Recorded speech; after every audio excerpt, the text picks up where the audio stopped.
Les amis, bonjour, j'espère que vous allez bien. C'est votre boy Galsen, victoire du Real 4-1 face à Las Palmas, avec un doublé de Kylian Mbappé, un but de Rodrigo et de Brahim Diaz. Franchement, très content de ce match-là, très content de la prestation de l'équipe dans l'ensemble. On va reparler un peu de la prestation dans l'ensemble et vous allez voir pourquoi. Je vais encore vous expliquer pourquoi le Real n'a pas besoin de Tchouaméni, pourquoi Tchouaméni retarde le jeu du Real, pourquoi un milieu sans Tchouaméni propose un jeu aussi rapide, un football aussi rapide. Et tout ça, ce n'est pas du hasard. Ce n'est pas du hasard. Quand Tchouaméni n'est pas là, le Real joue un meilleur football. C'est plus fluide, c'est plus rapide. Ça va plus vite. Le milieu ne garde pas la balle pendant 10 ans. T'as Ceballos, dès qu'il a la balle, il essaie d'aller à l'avant.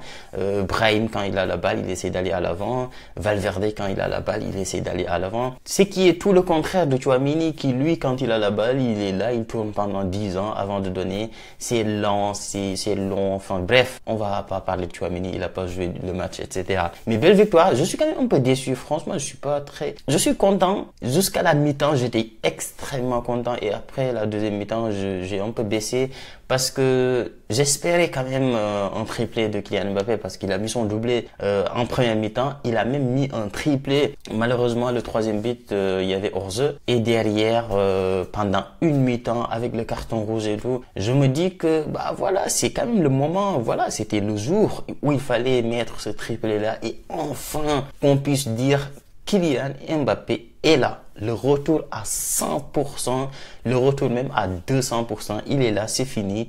On a enfin le Kylian Mbappé 100% prêt. Là, tu te dis encore, allez, il est à 99,99%.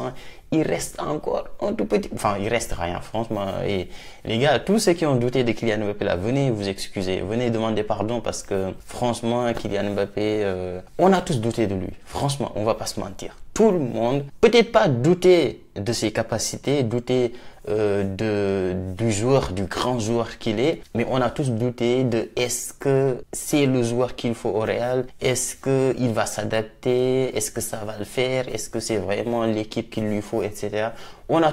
On s'est tous posé ces questions-là à un moment donné parce que ça ne marchait pas en début de saison. Mais voilà, moi personnellement, je fais partie de ceux qui disaient laissez-lui encore le temps.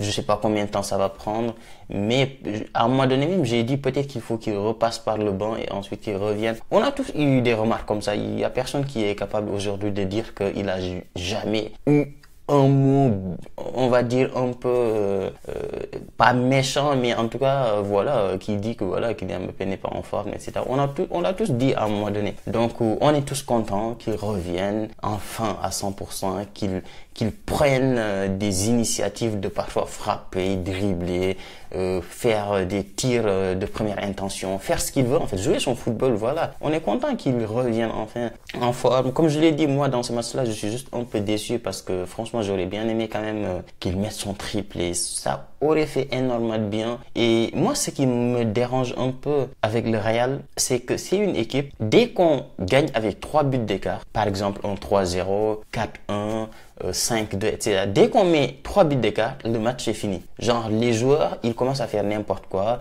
Chacun a envie de marquer son but.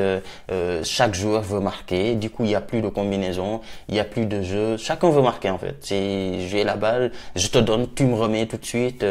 Tu vois, on le voit, je sais pas si vous le voyez, mais ça se voit dans le match. Tu vois par exemple un joueur qui normalement doit jouer tranquille et tout, faire la passe et ensuite laisser l'autre faire la passe, etc. Mais non, c'est soit j'ai la balle, je tire, j'essaie de marquer, ou sinon j'essaie de faire un 1-2 rapide pour qu'on me le redonne à moi, pour que moi je marque. Il y a eu trop des trucs comme ça. Je vous dis, dès qu'on met 3 buts d'écart, le match, très souvent des matchs du Real où on gagne 3-0 en première mi-temps ou bien 4 en première mi-temps et que derrière en deuxième mi-temps on marque pas un seul but, il y en a des paquets. Franchement, vous pouvez en voir, il y en a des paquets. Et à chaque fois c'est pareil. C'est on gagne 3 buts d'écart et ensuite chaque joueur veut marquer, on se relâche, on commence à faire n'importe quoi. Mais moi je suis sûr et certain que ce match-là, tu le joues comme tu l'as joué en première mi-temps, en mode tout le monde est ensemble, tout le monde doit faire en sorte qu'on marque, peu importe qui marque, mais on veut marquer des buts parce qu'il faut égaliser, parce qu'il faut mettre le deuxième but, parce qu'il faut mettre le troisième but pour tuer le match. Si tu joues exactement avec la même mentalité, avec le même mindset en deuxième mi-temps, c'est sûr et certain que ce match-là, tu le termines avec 8-0.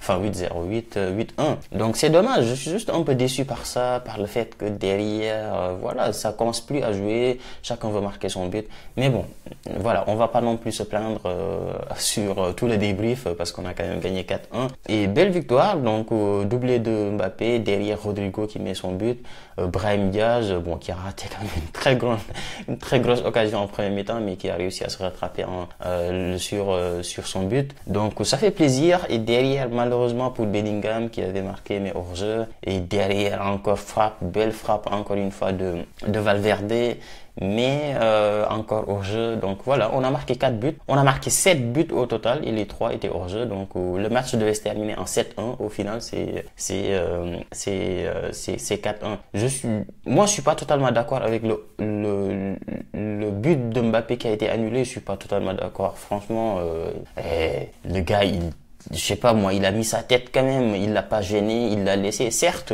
le gars quand il met sa tête, peut-être il se dit il y a Mbappé derrière, faut pas que je contrôle, mais les gars, c'est le football. On va pas commencer à se mettre dans la tête des gars en mode oui, il pense qu'il y a Mbappé, donc c'est pour ça qu'il a mis une tête, il a pas, on s'en fout, frère.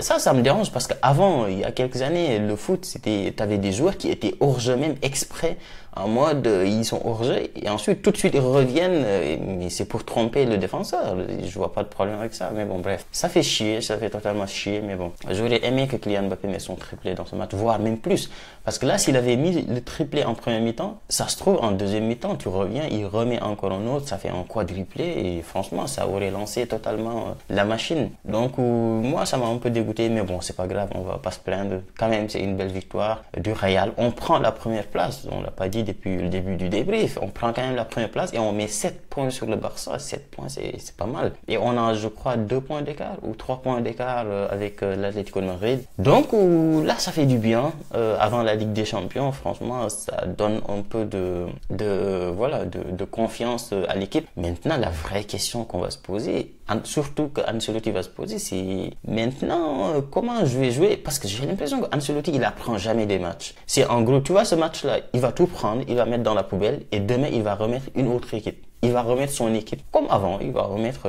son équipe avec les 3 devant, avec Tchouaméni au milieu, il va remettre Valverde et je ne sais qui, mais il va revenir le prochain match, tout ce qui est bon dans ce match-là, il va mettre dans la poubelle et il va remettre exactement les mêmes équipes. Pour moi, ça doit pas marcher comme ça. Si t'as joué un match, tu te dis ce match-là quand même c'était incroyable. Certes, c'était Las Palmas, on s'en fout, mais t'as vu quand même du beau jeu, t'as eu une maîtrise du milieu, t'as eu une maîtrise du ballon. Bah, ok, qu'est-ce que j'apprends de ce match-là? Est-ce qu'il faudrait pas que je revienne en 4-4-2?